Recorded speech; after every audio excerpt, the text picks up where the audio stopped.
Men bitta narsaga tushunmayman. Qaysi padaringga la'natlab mana bunaqa do'ngalak qo'yaverarkin-a? Uni tekislab qo'yaverasan mahallani mana bunaqa qilib, lekin har 10 metrga qo'yib tashagan.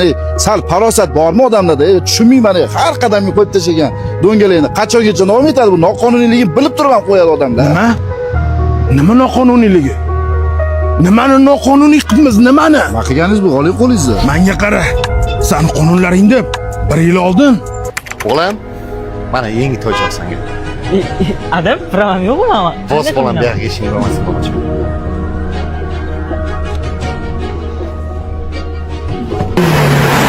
Ada, vashchi zo'ru bu.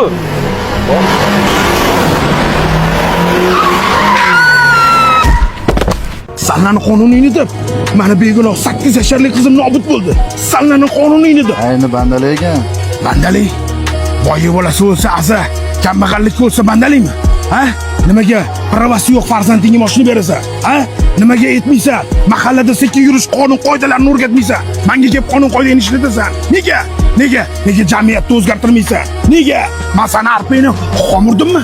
Nimaga jamiyatni o'zgartirib, yo'lda sekin yurish haqida gap gapirmaysan? To'mbog'i oling deysan, tangani bir tomoni bilan ko'rasan. Agar seni farzandingga tegsin, uni tey bilan qirib tashlaysan. Yasha deysan. Qanaqa yashayman? Meni guldek farzandim umriga zomin bo'lib, qanday yashayman? Tangani bir tomonni emas, ikkinchi tomonni ham ko'rgin.